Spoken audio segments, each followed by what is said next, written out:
Hey guys, welcome back to Space Nerd Confessions. I'm Cynthia, and today I'm going to be talking about Officer Training School, otherwise known as OTS. More specifically, I'm going to be talking about the application process for both military and civilians. Before I get started, I want to mention that OTS is a very fluid process. By that I mean it can change year to year or even board to board. So considering this, I'm going to help give some information that's been pretty consistent throughout the OTS application process. Also, I was able to work with the CGO or Company Grade Officer of Officer Accessions, which there are only 3 in the Air Force. So a lot of the information that I have came straight from the source. All right, so for step 1 is to find a recruiter, and this only applies to the civilian side of the house. So I know a lot of people have difficulty getting a hold of a recruiter, and for the Officer Accessions side of the house, there are only approximately 150, and that may seem like a lot, but they get spread pretty thin pretty quickly, especially during the time of the year of the boards, which I'll discuss a little bit later in my video. But by keeping that in consideration, the average timeline from day 1 meeting a Air Force recruiter and then finally stepping foot on the OTS campus, it could be about a 16 to 18 month process. But that's not really on the recruiter side. There's just a lot of steps in between, and there's a lot of waiting time during those steps. So considering that there's a lot of wait time in this 16 to 18 month window, it could be anywhere from the recruiter, it could be from MTF, could be waiting for a class date, or even just the board dates that can maybe come once, twice, or 3 times a year. I've also had multiple questions about the civilian interview process, and the CGO, the Officer Accessions, did give me a few words of advice to share with you guys. So there are a few things that they're really looking for at this interview. So overall, they're looking for individuals that can carry themselves well, that are professional in manner, that are influential, well-spoken. Most of all, they're really looking to see how prepared you are for this interview, where you're able to talk about your leadership experiences and what sets you apart as a leader and why you would be a great leader in the Air Force. So the next phase of the OTS application process is to build that application itself. And I'm not gonna lie, it's definitely overwhelming. There's a lot of information that goes into this application profile, but by simply understanding what goes in this application and understanding the significance of each portion of this application, then it seems doable. Overall, the application really resembles a resume. So you'll have your career achievements in there, your personal achievements, your education background, and your work experience. Also on there, you're gonna have any law violations. So if you got a speeding ticket or a parking ticket, you'll also have that in your application. The application process also requires letter of recommendation, and on the military side of the house, you only can submit one, and it can't be signed by anyone higher than your senior rater, so that would be the wing commander. In my opinion, based on personal experience, I recommend that the letter of recommendations to be written by officers. They typically kind of have their own secret language, and they usually translate better to the officer, the 06 board for the OTS application. It's definitely not a requirement, but it will give you a stronger letter of recommendation. And on the civilian side of the house, you can have up to 5 letter of recommendations, and that can pretty much be anyone except for immediate family. Next on the agenda, AFOQT scores, everybody's favorite. I know it definitely wasn't for me. This one, you're not gonna really like the answer to it, but there's not an exact answer or exact score that they're looking for. This application process is just extremely competitive. And so there's been boards where the average is in the 70s, or there's been boards that the average is in the high 90s, and it could just really fluctuate. So it's very important to understand that the entire application is in a composite score. So it's an average of everything that you have to offer.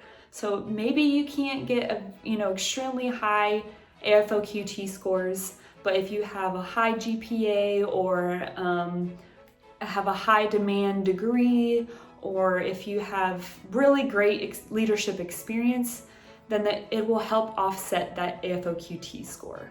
So don't be focused on only that.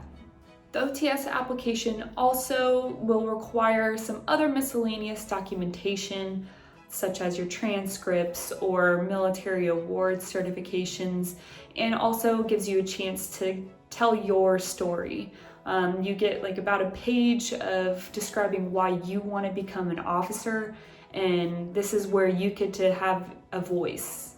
The portions that are weighed the most in the OTS application is going to be that GPA, what your degree is in. So right now the Air Force is really looking for STEM degrees. And then lastly, those AFOQT scores. All right, so now that you have a recruiter for the civilians, and then now for military and civilians, you have your application put together, the next step is to apply for board. It is extremely important for you to be familiar with the upcoming board dates. Like I mentioned previously, there are a lot of pieces to the puzzle, so you want to ensure that every piece is accomplished in time for the board. Also, the boards can fluctuate themselves, so there can be boards that are for rated positions only, or it could be a blend of rated and non-rated. There's also been boards where it's military and civilian applicants, and then there's also been boards where it's military or civilian only. So being familiar with what type of board you need to apply for and when it is very vital. I feel like it's also important for me to note that the boards are really dependent on the Air Force's needs. And I know a lot of people don't like that answer, but the number of recruits or the percentage selection can vary depending on how many officers or how many positions the Air Force needs. And unfortunately, this is where the Air Force can be as picky as looking to fill specific jobs or potentially only looking for specific types of degrees. What's the so what? How can you help me build a stronger package? What can I do to set myself up for success for my OTS application? I got you. So in my experience and in my opinion, education is huge. Education plays a very big role in your application profile, and you can do so much with it. One thing to note is that STEM degrees are hot right now. Secondly, bachelor's degree is a minimum requirement for the OTS package. So what are you going to do to set yourself apart from your peers that are applying? Everybody that's applying has that bachelor's degree, so what's going to make your package even stronger?